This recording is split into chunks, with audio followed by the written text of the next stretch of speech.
Assalamualaikum warahmatullahi wabarakatuh. Halo Sobat Hizbulatil Jannah. Selamat datang di RFTJ Podcast Ngobrol Santai. Perkenalkan, saya Amanda Hermayani, selaku moderator podcast pada kesempatan kali ini. Perkenalkan, saya Amanda Hermayani dari kelas 11 akuntansi 3. Di Rohi, saya menjabat sebagai ketua akhwat, dan pada periode sebelumnya saya menjabat sebagai sekretaris. Semoga teman-teman yang mendengarkan selalu dalam keadaan sehat dan penuh semangat. Pada kesempatan kali ini, kami akan membahas tema yang sangat istimewa, yaitu persiapan terbaik untuk Ramadan yang lebih baik. Ramadan adalah momen yang sangat kita nantikan.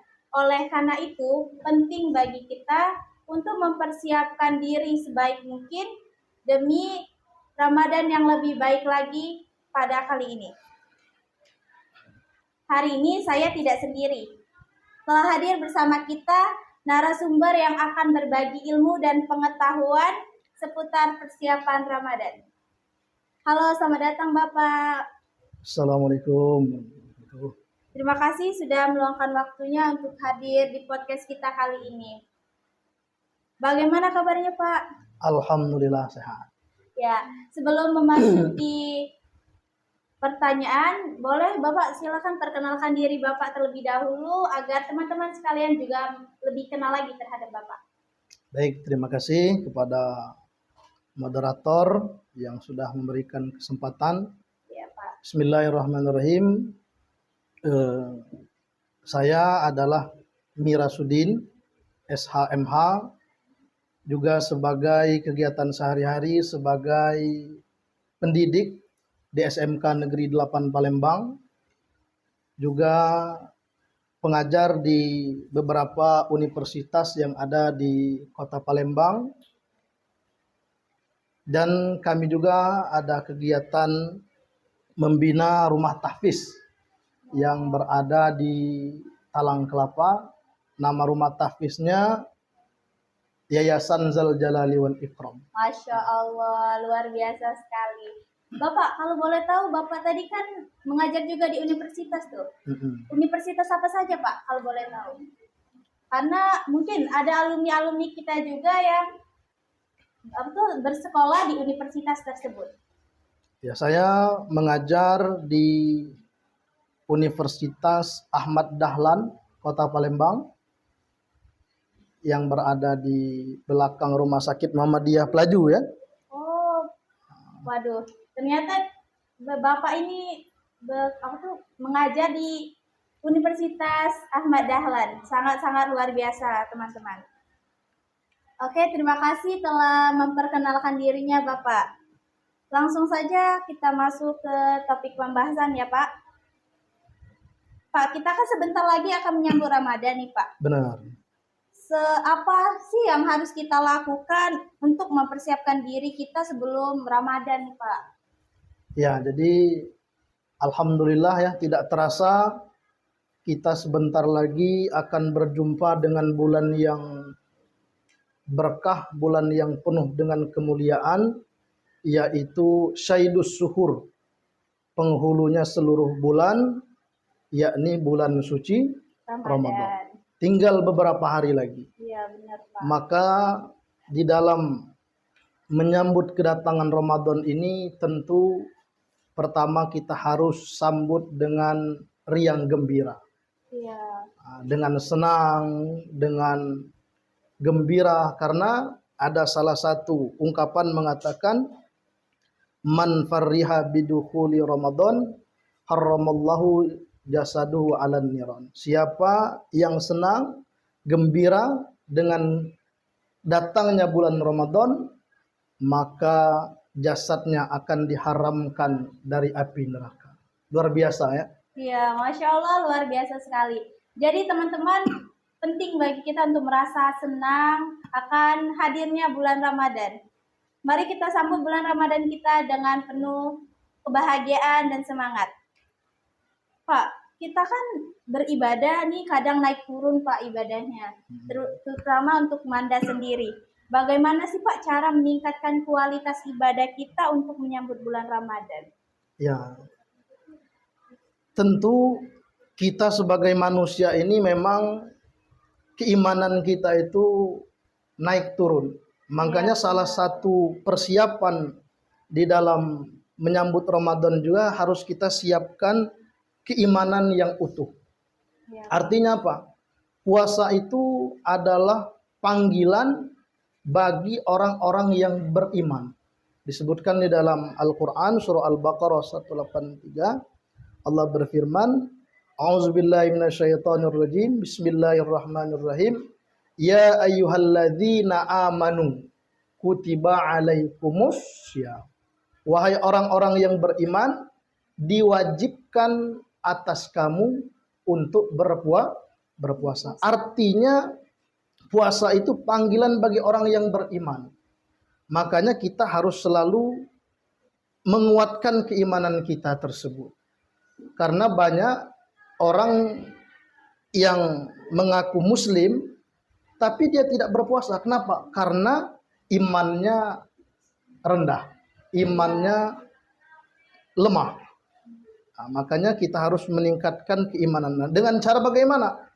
Iman itu meningkatnya dengan cara bitta'ah, dengan melakukan ketaatan-ketaatan, dengan meningkatkan kualitas ibadah kita, dengan meningkatkan kualitas amal kita. Ya. Iya Pak. Terkadang kita ini beribadah itu kan naik turun, pasang surut. Iya benar. Lagi semangat ibadahnya, tiba-tiba ada kendala yang membuat iman tadi turun lagi. Benar. Makanya di dalam beribadah itu pertama kita harus paksakan. Ya. Harus kita paksakan ibadah itu ya. Yang kedua, kalau sudah terpaksa, insya Allah nanti dia terbiasa. Ya. Jadi mau tidak mau ibadah itu harus dipaksa. Bangun subuh harus dipaksa. Baca Quran harus dipaksakan. Qiyamul lail harus dipaksakan. Sedekah harus dipaksakan. Nanti kalau kita sudah terpaksa, lama-lama jadi biasa. Ya, nah, lama-lama jadi biasa. Ya guys, seperti pepatah, Allah bisa karena biasa. Iya betul. Pak, kita kan udah hampir mendekati Ramadan nih Pak. Kalau boleh tahu nih, apa saja sih Pak amalan yang paling dianjurkan di bulan Ramadan itu Pak? Ya, tentu pertama kewajiban kita di bulan puasa adalah berpuasa 1 bulan penuh. Ya. Menahan lapar, haus, dahaga, serta hal-hal yang dapat membatalkan atau mengurangi nilai-nilai ibadah puasa kita tersebut. Ada amalan-amalan yang utama itu sangat banyak sekali yang harus kita lakukan di bulan suci Ramadan. Apa saja itu Pak? Mungkin bisa dikasih tahu kepada teman-teman. Ya, ada salah satu hadis baginda Rasulullah SAW. Qala Rasulullah SAW, al-jannatu mustaqatun ila arba'atin nafar. Surga itu sangat merindukan 4 macam golongan. Ada 4 macam golongan manusia yang sangat dirindukan oleh surga. Apa saja itu? Yang pertama adalah orang yang hafizul lisan, orang yang selalu menjaga lisannya. Masya Allah. Jadi kalau orang yang bisa menjaga lisannya dari perkataan kotor, dari perkataan yang dapat menyakiti perasaan orang lain, dari fitnah, riba, menggunjing, sumpah palsu dan lain sebagainya, itu adalah orang-orang yang dirindukan oleh surga. Kemudian yang kedua, orang-orang yang senantiasa membaca Al-Quran, wa qiraatil Quran. Orang yang mendawamkan, membiasakan membaca Al-Quran, itu juga adalah orang-orang yang dirindukan oleh surga. Yang ketiga, wa mut'imul ji'an, yakni memberi makan orang yang lapar, bersedekah. Lebih-lebih di bulan puasa ya, di bulan puasa kita itu sangat dianjurkan sekali bersedekah. Meskipun hanya 1 biji kurma atau seteguk air. Pahalanya luar biasa itu.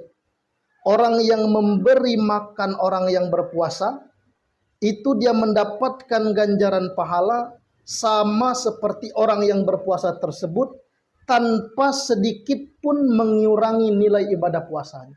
Ya. Dan yang keempat, wasaumi Ramadan. Orang yang berpuasa di bulan suci Ramadan. Nah, keempat poin tadi dapat kita lakukan semuanya nanti di bulan Ramadan. Jadi amalan-amalan di bulan Ramadan nanti, pertama tadi menjaga lisan, kemudian banyak-banyak membaca Al-Quran, kemudian kita banyak-banyak bersedekah, kemudian menjaga kualitas puasa kita. Dan tentu banyak lagi amalan qiyamul lail, ya. Salat tarawih berjamaah di masjid dengan witirnya, itu pahalanya sama seperti ibadah semalam suntuk. Masya Allah. Jadi kalau mau mendapatkan pahala ibadah semalam suntuk, kita lakukan sholat tarawih bersama witir berjamaah di masjid atau di musola. Kalau nggak sanggup 23 rakaat, cari masjid yang 11 rakaat. Ya. Jangan yang 1 rakaat saja, tapi ya. Jangan dijadikan halangan teman-teman. Jadi jangan lupa teman-teman untuk mengamalkan keempat amalan tadi agar Ramadan kita menjadi lebih baik, penuh bermakna dan penuh berkah. Amin. Pak, kita ini kan dalam posisi untuk kami pelajar terutamanya sedang sekolah, Pak. Bagaimana sih Pak cara mengelola waktu dengan baik Pak di bulan Ramadan? Ya, tentu bulan puasa ini adalah ibadah jasmani dan rohani. Ya, bulan puasa itu adalah ibadah jasmani dan rohani. Kesemuanya harus seimbang. Makanya di dalam beribadah itu ada namanya ibadah cerdas, ibadah tuntas, dan ibadah ikhlas. Masya Allah. Ya, jadi di dalam beribadah kita harus ada planning. Jadi mengatur waktunya, ibadah apa saja yang harus kita kerjakan. Contoh, selama Ramadan saya ingin mengkhatamkan Al-Quran, itu planning kita. Ya, mengkhatamkan Al-Quran. Al-Quran itu yang kita tahu 30 juz. Setiap juznya itu terdiri dari 10 lembar atau 20 halaman. Jadi orang yang ibadahnya cerdas, dia akan membagi waktunya di dalam mengkhatamkan Al-Quran. Setiap dia sholat, dia akan membaca 2 lembar Al-Quran atau 4 halaman. Berarti dalam sehari semalam dia tuntaskan 1 juz atau 10 lembar. 30 kali hari Ramadan khatam Al-Quran. Kemudian ibadahnya ibadah yang tuntas. Planning tadi harus dikerjakan. Jangan hanya sekadar wacana-wacana, tapi tidak kita kerjakan. Jadi harus action. Harus betul-betul kita lakukan. Jangan seperti kata guru-guru kita. Kalau orang Jepang itu sedikit planning, sedikit bicara, tapi kerjanya banyak. Kalau orang India itu bicaranya banyak, kerjanya sedikit. Nah, orang kita ini lain yang dikerjakan, lain yang dibicarakan. Nah, kan itu. Nah, jadi harus kerja cerdas, kerja tuntas, kemudian kerja ikhlas. Semuanya harus hati. Ya harus karena mengharap ridho Allah. Jadi artinya di dalam mengatur waktunya kita harus ada planning, rencana. Kemudian istirahat juga kita harus cukup. Kata dokter itu minimal kita sehari semalam itu harus istirahat kurang lebih 7 sampai 8 jam. Jadi jangan kita ibadah semalam suntuk, akhirnya tidak tidur. Ujung-ujungnya kita puasa malah jadi sakit. Padahal kata Nabi, sumu tasehu. Puasa kamu akan sehat. Nah, kenapa ada orang puasa malah sakit? Ya tadi karena dia tidak bisa mengatur. Nah, makanya di dalam puasa juga harus ada ilmu. Ya guys, jadi kita tuh harus memiliki ilmu ya. Tidak asal puasa saja. Pak, saat kita sedang berpuasa nih, kita kan di sekolah belajar. Ada saja teman kita tuh yang kita lagi puasa dijahilin. Jadi kesabaran, ketabahan kita tuh diuji begitu Pak. Apa sih Pak yang bisa kita lakukan untuk meningkatkan kesabaran dan ketabahan kita itu menghadapi teman-teman yang seperti itu Pak? Ya, tentu ibadah puasa itu adalah ibadah yang penuh dengan tantangan dan ujian.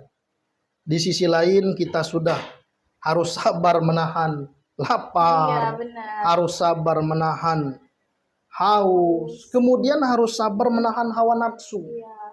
Ya, hawa nafsu.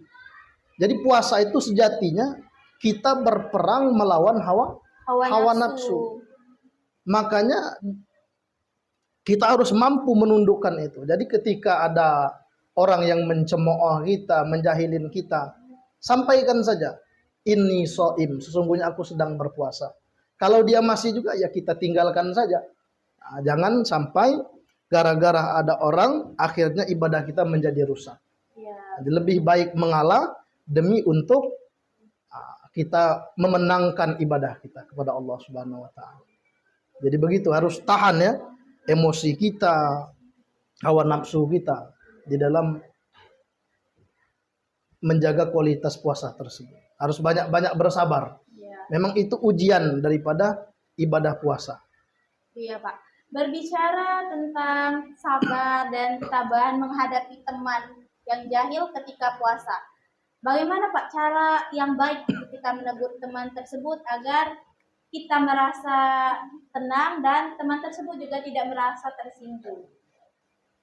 Ya, itu kan banyak seperti yang di dalam sebuah riwayat ketika Bunda Maryam mengandung ya Nabi Isa alaihissalam, yang kita ketahui bahwasanya Nabi Isa itu lahir atau Bunda Maryam mengandung tanpa seorang ayah, yang dituduh oleh orang-orang Yahudi pada saat itu beliau melakukan maksiat. Petunjuk dari malaikat Jibril, ketika ada orang yang mencemooh, yang mengatakan kamu menjahili kamu, maka cukup katakan diam saja atau katakan saya sedang berpuasa. Jadi begitu caranya ya. Kita diam saja, tidak usah kita meladeni orang tersebut, dan sebaiknya kita tinggalkan. Makanya kita harus memilih teman yang baik. Jangan kita mengikuti pergaulan-pergaulan teman-teman yang bebas, yang akhlaknya tidak benar. Jadi kita harus memilah dan memilih. Kalaupun terjadi, katakan kita lebih baik diam atau kita tinggalkan orang tersebut. Ya, baik. Terima kasih Pak. Kemudian apa sih Pak yang harus dilakukan untuk mempersiapkan diri secara fisik untuk berpuasa? Karena kan mungkin ada beberapa teman yang memiliki kendala Pak, seperti mungkin atau yang tidak bisa Pak untuk tidak makan dalam waktu tertentu. Nah, bagaimana Pak cara mempersiapkan fisik tadi? Ya, jadi puasa itu kan salah satu ibadah yang mempunyai syarat harus sehat. Ya. Nah, kalau orang sakit dan musafir itu boleh tidak berpuasa, dan nanti tentu harus mengganti mengkodo di lain hari. Jadi kalau memang orang tersebut lagi sakit, ketika kata dokter dia harus tidak boleh makan dalam jangka waktu yang lama, maka dia boleh untuk tidak berpuasa. Ya. Makanya di dalam manage kesehatan tersebut, kita harus perhatikan bagaimana kondisi fisik kita. Ya. Kalau seandainya memang tidak mampu, jangan dipaksakan. Tapi kalau kita memang kira-kira mampu, silakan untuk berpuasa. Jadi untuk orang yang sakit, nah itu dilihat kondisinya. Kalau mampu, silakan berpuasa. Memang Al-Quran menganjurkan kalau berpuasa itu sebenarnya lebih baik. Tapi kalau tidak sanggup, maka boleh dia tidak berpuasa. Oke guys, jadi untuk teman-teman yang mungkin memiliki kendala saat berpuasa, itu bukan menjadi halangan untuk kita berpuasa. Yang tertinggal puasanya bisa kita lakukan puasanya dengan kodok ya Benar. Pak ya. kemudian Pak, salah satu perbuatan baik yang bisa kita lakukan ketika puasa itu yaitu bersedekah. Nah, bagaimana Pak cara meningkatkan sedekah dan berbuat baik di bulan Ramadan? Karena kan banyak juga yang pikiran, biarlah nih kasih sekian aja, toh bakal dapat pahala juga. Hanya karena mungkin mematok duitnya cuma ada segini, jadi hanya bisa memberikan segini. Bagaimana Pak baiknya untuk meningkatkan sedekah dan berbuat baik tadi? Ya, tentu dengan ilmu ya. Di dalam beribadah itu kalau kita tahu ilmunya, maka kita akan bersemangat untuk melakukan hal tersebut. Apalagi di bulan puasa itu kan pahala orang yang melakukan ibadah di bulan puasa itu mudha'afun. Apa Ya, itu Pak? dilipat gandakan oleh Allah Subhanahu wa taala. Jadi di dalam melakukan infak sedekah juga tadi kita harus mempunyai perencanaan. Selama Ramadan ini kita mempunyai planning akan memberikan sedekah sebanyak untuk berapa orang begitu. Kemudian nominalnya sudah kita tentukan ya. Karena kenapa? Kita yakin bahwasanya sedekah di bulan Ramadan itu tadi pahalanya dilipat gandakan oleh Allah Subhanahu wa taala. Kemudian orang yang bersedekah itu kan tidak mengurangi hartanya. Harta kita.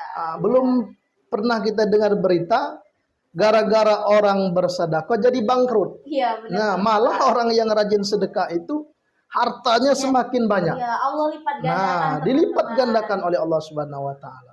Jadi kita untuk semangat tadi harus mengetahui keutamaan dan fadilah-fadilah di dalam bersedekah tersebut. Tentu dengan banyak-banyak belajar ilmu. Gitu. Ya, jadi teman-teman penting sekali untuk kita memiliki ilmu dan pengetahuan ya tentang puasa ini. Kemudian bagi teman-teman, sedekah itu jangan diukur dari seberapa besarnya, tapi seberapa tulus hal itu diberikan dari hati. Oke Pak. Pak, kita kan ada malam yang istimewa sekali pada bulan Ramadan, yaitu malam Lailatul Qadar. Yeah. Lailatul Qadar. Nah, bagaimana Pak cara memanfaatkan malam Lailatul Qadar dengan baik? Ya, di surah Al-Qadar itu kan disebutkan inna anzalnahu fi lailatul qadar. Sesungguhnya di malam Ramadan itu Allah turunkan satu malam yang ketika kita beribadah pada malam itu lebih baik daripada 1000 bulan. Nah, tapi kita tidak dikasih tahu Lailatul Qadar itu kapan turunnya, apa malam pertama, apa malam ke-10, apa malam ke-30. Hikmahnya apa tidak dikasih tahu bahwasanya Lailatul Qadar itu turun pada malam keberapa? Itu menunjukkan bahwasanya kita setiap malam Ramadan itu harus terus meningkatkan kualitas ibadah kita kepada Allah. Jadi kalau sudah ditentukan umpamanya Lailatul Qadar turunnya malam ke-27. Nanti orang masuk masjid tanggal 27 saja. Malam pertama sampai 26 nggak ada yang ke masjid. Kira-kira begitu. Jadi malam Lailatul Qadar itu setiap malam harus kita isi.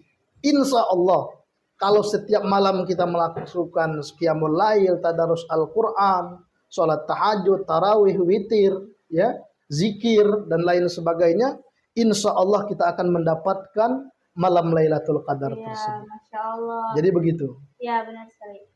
Semoga kita semua mampu mendapatkan malam Lailatul Qadar yang baik ya. Dan semoga Ramadan di tahun ini menjadi lebih berkah. Nah Pak, kita saat melakukan ibadah itu Pak, pasti ada saat kita tuh menggebu-gebu banget Pak untuk beribadah. Nah, lebih baik yang orang yang beribadah menggebu-gebu tadi atau yang istiqomah Pak, walaupun sedikit tapi berkelanjutan. Ya, tadi kan sudah disampaikan di awal bahwasanya iman kita itu kadang naik, kadang turun. Iya, benar. Kalau lagi naik, ke masjid terus, rajin baca Quran. Tapi kalau sudah turun, 3 bulan nggak ke masjid. ya. Baca Qur'annya pensiun. Ini kalau imannya lagi turun. Nah, memang rumusnya ya, petunjuk dari Nabi ya, khairul amali adwamuha wa in qalla. Sebaik-baik amal, sebaik-baik ibadah itu adwam, yang istiqomah, meskipun hanya sedikit. Kebanyakan orang nanti di bulan Ramadan berlomba-lomba nyantunin anak yatim, sedekah, baca Quran, qiyamul lail. Nanti setelah Ramadan hilang. Iya, benar. Nggak ada lagi. Masjid jadi sepi lagi. Anak yatim jadi gelandangan lagi. Quran di lemari. Nah, ini kurang pas. Iya. Ya, jadi nggak apa-apa kita sedekahnya sedikit tapi istiqomah. Iya. Baca Qurannya sehari 1 halaman tapi setiap hari. Jangan banyak-banyak tapi sudah sebulan selesai. Iya. Ya. Hanya di bulan puasa saja. Hanya di bulan ya, Pak, puasa saja. Jadi lebih baik sedikit tapi kita continue istiqomah. Nah, itu yang lebih bagus. Iya. Jadi penting sekali teman-teman untuk kita beristiqomah ya. Jangan hanya pada bulan puasa saja. Nanti setelahnya lupa lagi ibadahnya, sholatnya tidak dilakukan lagi. Kemudian Pak, apa saja Pak hal-hal yang harus dihindari di bulan Ramadan Pak? Karena tanpa sadar kita sering melakukan hal-hal yang seharusnya tidak kita lakukan pada saat puasa di bulan Ramadan. Ya, lagi-lagi tentu harus dengan ilmu tadi. Iya. Sebab bulan puasa itu selain kita menjaga sahnya puasa, batal dan tidaknya puasa, kita juga harus menjaga nilai ibadah puasa kita. Banyak orang yang berpuasa itu ya, dia hanya mendapatkan lapar dan haus, tapi tidak mendapatkan pahala. Kata baginda Rasul, kam min shaimin laisa lahu min syiyamihi illal ju'i wal atas. Apa tuh Pak? Berapa banyak orang yang berpuasa hanya mendapatkan lapar dan haus, ya, tidak mendapatkan apa-apa, cuma dapat lapar dan haus. Kenapa? Karena dia tidak menjaga hal-hal yang dapat mengurangi nilai ibadah puasanya. Apa saja yang dapat mengurangi nilai ibadah puasa? Khamsun yuftiruna shaim. Ada 5. Ada 5 yang dapat mengurangi pahala puasa. Apa itu? Yang pertama adalah berbohong. Bicara yang bohong. Kemudian ngomong jorok, ngomong kotor. Ya. Jadi kita harus berbicara yang baik-baik. Berbicara ya, yang baik-baik. Kemudian sumpah palsu. Sumpah palsu tuh yang bagaimana tuh Pak? Bersumpah atas nama Allah padahal bukan semestinya. Oh, ya, ya, sumpah baik, palsu. Kemudian memandang dengan syahwat. Memandang, melihat hal-hal yang dilarang oleh Allah Subhanahu wa ta'ala. Jadi banyak sekali orang yang berpuasa pahalanya habis. Karena tadi tidak dapat menjaga lisannya, tidak dapat menjaga pandangannya, ya. Makanya kita di dalam berpuasa, mata kita harus berpuasa, lisan kita harus berpuasa, tangan kita, kaki kita, bahkan hati kita pun harus berpuasa. Dari apa? Prasangka, suuzon dan lain sebagainya. Ya, jadi kita harus sangat menjaga hawa nafsu Pak ya, saat betul. Kita berpuasa. Benar. Nah Pak, yang paling sering terjadi nih Pak, kita berpuasa, sebelum puasa nih seseorang melakukan zina nih, yang paling kecil nih Pak, mungkin pacaran Pak. Terutama bagi kalangan remaja sekarang Pak, menganggap gak apa-apa nih puasa ini, kan masih berapa hari lagi puasa, gak apa-apa pacaran dulu. Nanti setelah puasa mungkin udah putus aja dulu, nanti setelah puasanya balik pacaran lagi. Nah, bagaimana Pak? Bagaimana seharusnya orang tersebut? Ya tentu berarti ibadahnya belum secara kafah, secara sempurna, ya. Dia hanya beribadah sebatas menunaikan kewajiban saja. Jadi ibadah yang dilakukan itu belum membekas, belum menjadikan dirinya menjadi yang lebih baik. Artinya ibadahnya hanya sebatas melepaskan kewajiban saja. Jadi ya memang di dalam Islam itu seluruh ibadah-ibadah itu ada pos-posnya masing-masing. Yang ibadah puasa ini ganjarannya, yang ibadah maksiat ini dosanya, begitu. Dan Jadi dianya tuh terpisah Pak ya ganjarannya. Bukan seperti ada yang bilang nih Pak, sudahlah dia kan ini dia puasa tapi dia zina tuh. Dah Pak puasanya tuh ibarat tuh tidak berarti apa-apa gitu Pak. Bagaimana Pak kalau soal seperti itu? iya, jadi artinya kewajibannya memang terpenuhi, Iya. tetapi kalau pahalanya belum tentu dia dapatkan. Umpamanya orang yang berpuasa nih, tapi dia menggunjing atau riba atau Berdusta. Pak, ya. berdusta. Nah, puasanya itu sah, tidak usah dikodo, tapi pahalanya dia tidak dapatkan. Iya. Nah, jadi dia berkaitan begitu. Nah, antara ganjaran pahala dengan Ganjaran dosa. ganjaran dosanya itu. Ya. Jadi bisa seperti itu ya. Oke, jadi teman-teman semua apa yang kita lakukan itu akan kita pertanggungjawabkan ya. Jadi apapun yang teman-teman lakukan pasti ada ganjarannya, baik berupa pahala maupun dosa. Jadi alangkah lebih baiknya jika saat puasa kita tidak menambah dosa ya, terutama dengan berpacaran. Apalagi pergi-pergi ke tempat yang tidak baik seperti klub ataupun lain-lain. Apalagi yang bukannya minum-minuman keras. Nauzubillah min dzalik. Jangan sampai ya teman-teman. Nah Pak, ada juga nih yang pasti relate banget buat teman-teman yang sedang sibuk mungkin sekolahnya. Dia berpuasa namun melalaikan sholat Pak. Bagaimana itu? Ya, ini kebanyakan kita ya. Banyak orang juga yang melakukan hal seperti itu. Dia puasa tapi tidak melakukan sholat. Jadi kalau dianalogikan sama seperti menuang gelas yang bocor. Ya. Jadi dia mengisi air tapi gelasnya bocor. Jadi tidak akan Keluar saja. Ya. Makanya tadi puasanya itu sah tapi pahalanya tidak akan didapatkan. Ya. Kenapa? Karena pokok dari ibadah kita itu nanti yang dinilai oleh Allah duluan adalah sholat kita. Ya. Sholat itu imaduddin. Yang pertama kali dihisap oleh Allah di akhirat nanti adalah ibadah sholat. Kalau sholatnya baik, ibadah yang lain ikut baik. Tapi kalau sholatnya tidak sempurna, tidak baik, maka ibadah yang lain juga dianggap tidak baik oleh Allah Subhanahu wa taala. Jadi sholat itu yang paling utama ya. Jadi itulah kira-kira analoginya atau perumpamaannya ya. Ya, jadi guys jangan sampai kalian mengisi gelas yang berlobang ya, karena airnya akan keluar saja. Jadi penting bagi kita untuk ingat bahwa sholat itu adalah hal utama yang akan Allah hisab. Hal pertama yang akan ditanyakan nanti di alam kubur.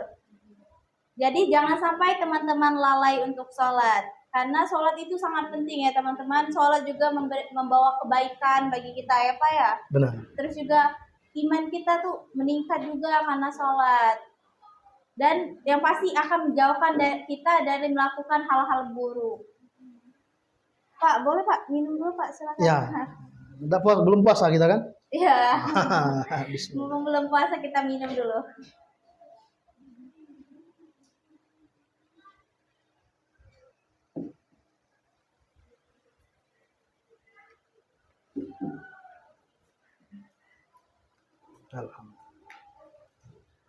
Nah, lanjut kita ke pertanyaan refleksi Pak ya. Bagaimana Pak cara memanfaatkan waktu luang di bulan Ramadan untuk beribadah? Ya, tentu Ramadan jangan dijadikan alasan untuk kita bermalas-malasan. Iya, benar. Yang sebagai pegawai kantor silakan ke kantor, kemudian pedagang silakan beraktivitas jualan seperti biasa, kemudian pelajar silakan sekolah, belajar ya. Jadi ketika ada waktu-waktu kita istirahat, umpamanya biasanya kalau lagi tidak puasa ada waktu isoma. Iya, benar. Nah, di waktu-waktu itulah kita manfaatkan untuk kita tadarus, berzikir, i'tikaf, ya, Iya, Pak. membaca Al-Qur'an. Kan kalau kita tidak puasa kan kita gunakan untuk makan lah, untuk bercerita lah, Iya, gitu kan. benar, Pak. Nah, kita gunakan waktu-waktu luang itu untuk beribadah kepada Allah. Selepasnya kita seperti biasa, beraktivitas seperti biasa. Jangan dijadikan Ramadan sebagai bulan malas-malasan. Iya, Lesu lah, inilah dan lain sebagainya. Ya. Oke guys, jadi jangan sampai waktu kita di bulan puasa itu terbuang sia-sia. Pak, bagaimana untuk teman-teman yang mungkin baru pulang sekolah tuh capek Pak, tapi udah waktunya salat zuhur nih, udahlah capek, mungkin tidur dulu, mungkin main HP dulu. Nah, bagaimana itu Pak? Tapi mungkin juga setelah ketidur dulu kan ketiduran lama ya teman-teman. Nah, bagaimana itu Pak?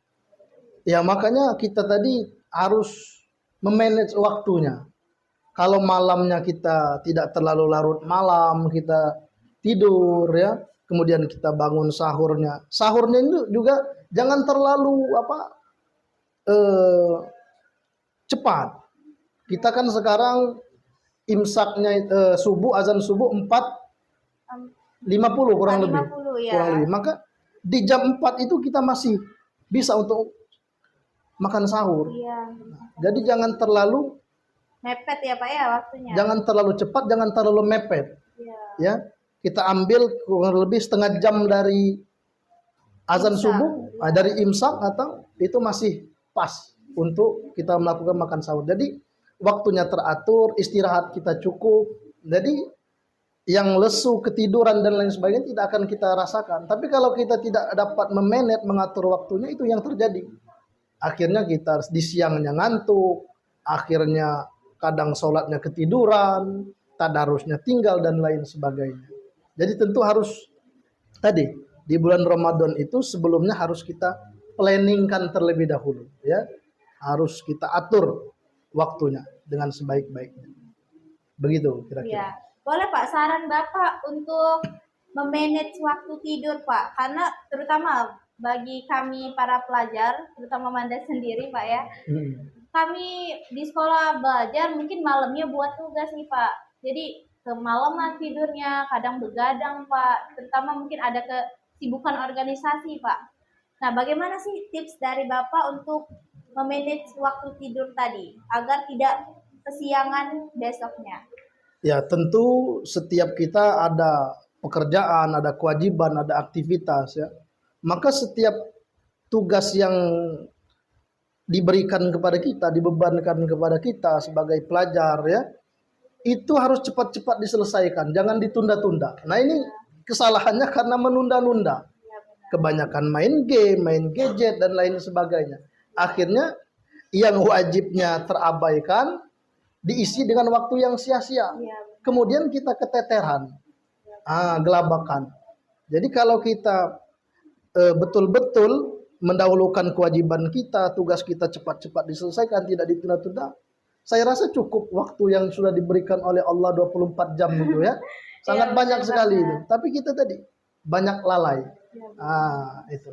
Ya, jadi kurang lebih seperti itu ya. Dahulukan kewajiban, segera lakukan, nanti sisanya baru kita manfaatkan untuk yang lain-lain. Ya, terima kasih Bapak. Ini benar-benar teguran ya teman-teman untuk kita, terutama Manda sendiri sebagai Gen Z yang kadang bilang Gen Z itu mager.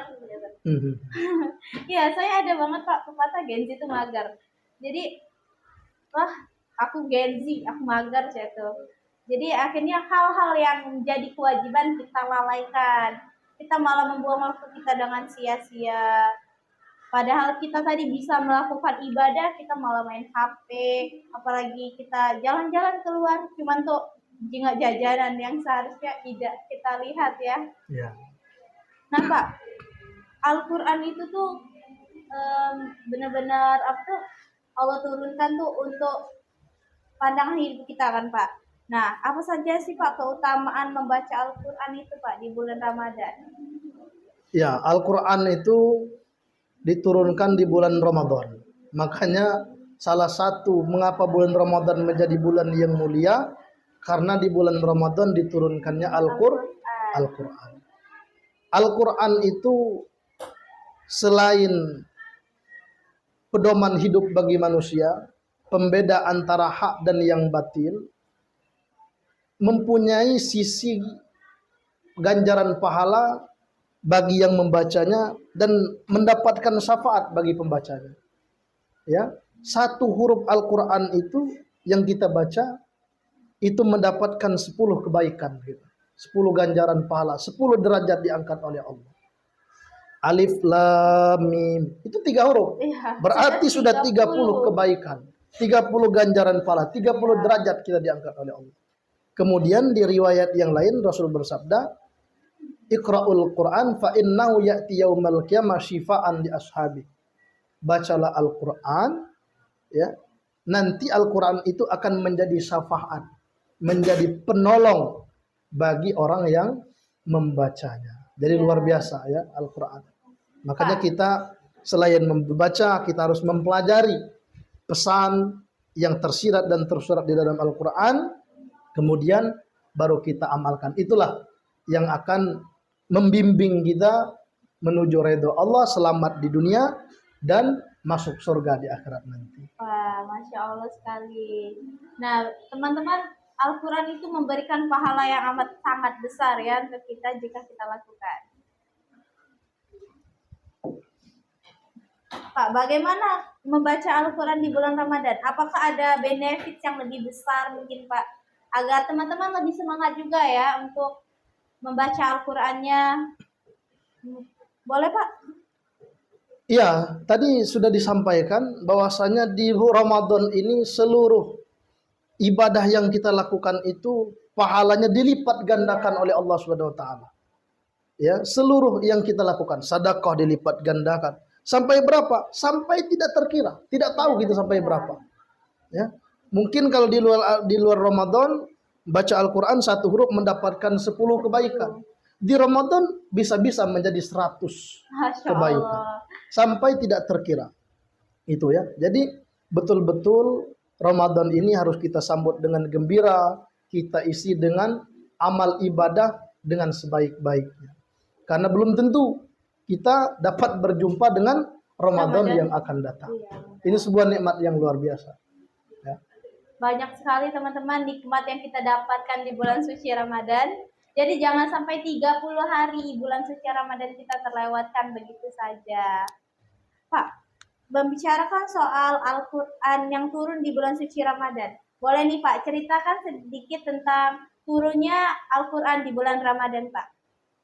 Ya, jadi wahyu yang pertama turun itu yang kita ketahui pada tanggal 17 Ramadan. Ya. Di mana pada saat itu Rasulullah SAW sedang bertafakkur. Apa itu Pak bertafakkur? Bertafakkur itu merenung ya, memikirkan hak dan batil, kenapa umat manusia bisa seperti ini. Ada yang nyembah berhala, ada yang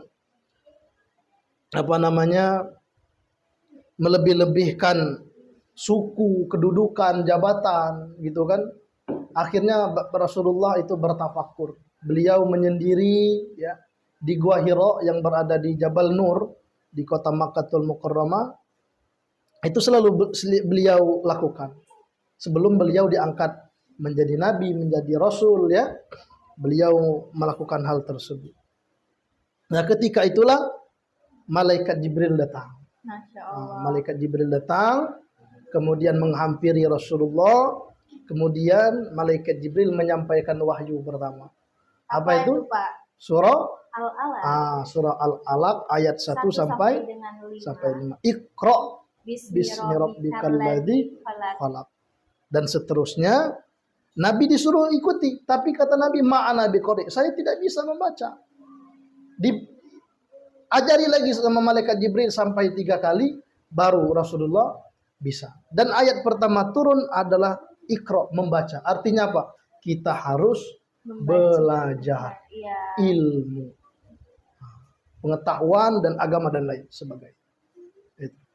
Ya, jadi teman-teman, Allah tuh sangat senang ya kepada teman-teman yang suka membaca, mencari ilmu. Karena mencari ilmu tuh ibaratkan ibadah ya Pak ya. Benar. Jadi kalau orang yang berilmu itu Allah pasti senang banget. Asal jangan ilmunya dimanfaatkan untuk hal-hal yang tidak baik Pak ya.